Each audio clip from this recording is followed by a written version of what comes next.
Olá a todos, aqui é o professor Flávio Pedron e no vídeo de hoje eu gostaria de retomar a discussão acerca dos ônus de prova. Entretanto, eu pretendo trabalhar o tema sobre a luz também da teoria da defesa do réu. Vocês já pararam para se perguntar que existe uma conexão entre as opções escolhidas pelo réu no momento em que ele realiza uma defesa em sua contestação e, consequentemente, o impacto que isso vai gerar para a dinâmica dos ônus de prova? Observem o seguinte: o réu, a partir do momento em que ele elabora a sua contestação, ele organizará a sua contestação em basicamente um conjunto de tópicos. Logo depois de indicar o juízo natural e apresentar a oportunidade para que ele se qualifique, corrigindo eventuais dados errados que podem ter sido transmitidos pela petição inicial, como, por exemplo, seu número de CPF, e-mail ou alguma coisa do gênero, ele vai adentrar aqui as chamadas medidas preliminares ou defesas processuais propriamente ditas. E ao longo dessas defesas, ele está atacando não os fatos, não os elementos que compõem aquela lide, mas as chamadas defesas peremptórias, dilatórias puras ou dilatórias potencialmente peremptórias.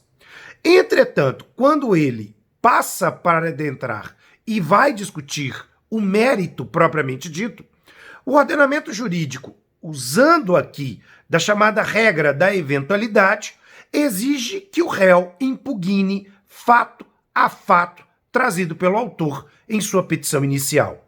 É claro, há exceções, como o caso daquele curador geral, curador especial, que vai fazer uso da chamada negativa geral. Mas, dentro do campo da normalidade, caberá ao advogado do réu impugnar fato a fato trazido nessa peça. Entretanto, se o réu opta pela utilização da chamada defesa de mérito direta, ele nega os fatos constitutivos do direito autoral trazidos na peça exordial. Bom, se ele nega, aqui nós temos, consequentemente, um fenômeno curioso, que é a impossibilidade de provarmos o nada. Eu não posso provar que eu nunca estive no Alasca, por exemplo. Eu posso provar que eu já estive em Portugal, mas no Alasca eu não posso provar.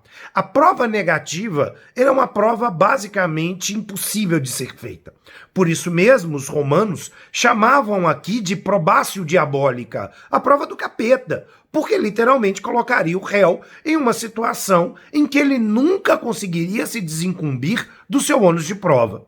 Diante desse fenômeno, o ordenamento jurídico então diz que se o réu nega o fato constitutivo do direito autoral, portanto, fazendo uso de uma defesa de mérito direta, cabe ao autor o ônus de prova quanto a este fato. Por outro lado, se o réu opta por fazer uso de uma defesa de mérito indireta, ele agora está trazendo fato novo. O problema é que o fato novo implica na assunção do fato velho. E, diante desse cenário, o fato anterior torna-se, portanto, consensual, não mais litigioso. O que passa para a discussão e da cognição processual agora é um novo fato, é o fato 2. E este fato, por ele ter sido alegado pelo réu, ele impacta ou para extinguir, ou para modificar, ou para impedir os fatos constitutivos do direito autoral. Basicamente, o que eu estou dizendo é que o fato novo, trazido pelo réu, dá uma nova qualificação jurídica, dá uma nova leitura jurídica sobre os fatos. E a partir do momento em que o réu, fazendo essa opção, porque tudo é uma questão de ampla defesa e de estratégias processuais, ele atrai para si o ônus de prova.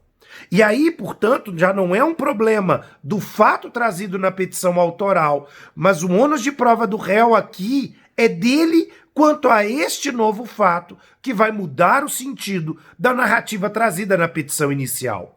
Entretanto, cabe ao réu optar fato a fato se ele pretende fazer uso de uma defesa de mérito direta ou se ele pretende fazer uso de uma defesa de mérito indireta.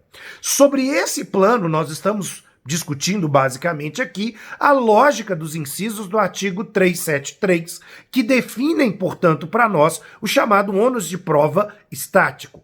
Uma teoria negocial do ônus de prova, ou uma teoria dinâmica do ônus de prova, já trabalharia de uma maneira diferente essa questão, versando a lide sobre partes capazes, versando a lide sobre direitos disponíveis.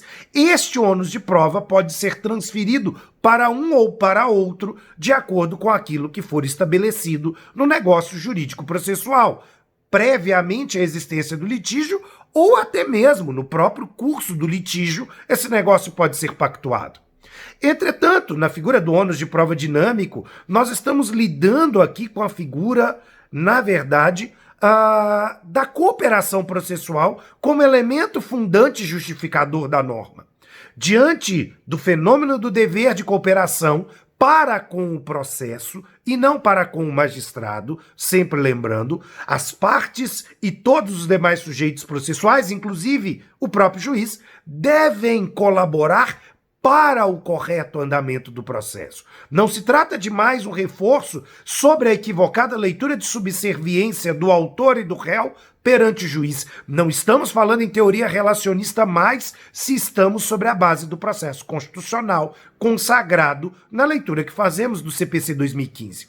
Portanto, na figura dinâmica do ônus de prova, o que nós vamos estar adiante é que a lógica da cooperação pode permitir a transferência do ônus de prova para a parte responsável pelo seu cumprimento, pela sua observância. E aí nós vamos inverter com uma consequente presunção processual favorável à parte que não tem este ônus de prova diante das suas costas. Não posso confundir em momento nenhum a figura do ônus de prova invertido lá no Código de Defesa do Consumidor, em seu artigo 6º, e o ônus de prova dinâmico. Lá, na dinâmica consumerista, a inversão se dá em razão da hipossuficiência do consumidor, e lembrando que ela não é simplesmente uma hipossuficiência econômica, e, por outro lado, da verossemelhança da alegação do consumidor. Verossemelhança em direito processual tem um nome muito claro: fumus boni iuris. Consequentemente, cabe aqui uma mínima plausibilidade, uma mínima possibilidade de verdade na alegação do consumidor para que seja possível o deferimento do ônus de prova. E discordamos da leitura literal do dispositivo, que diz que é alegação verossímil ou a figura da hipossuficiência. Entendemos que se tratam de requisitos cumulados. É preciso a hipossuficiência e é preciso a verossemelhança. A inexistência de uma dessas duas categorias impede a inversão consumerista. E observem que aqui, no campo do direito processual, portanto, na figura da teoria dinâmica do ônus de prova, não estamos nos baseando em hipossuficiência, não estamos baseando em verossemelhança, estamos baseando no dever de cooperação processual. Portanto, o fundamento é absolutamente distinto, mas na prática, infelizmente, vamos encontrar leituras que confundem esses dois institutos. Bom, fica aqui a dica. E numa próxima oportunidade a gente volta a conversar acerca do tema da teoria da prova. Uma ótima sexta-feira a todos e até a próxima.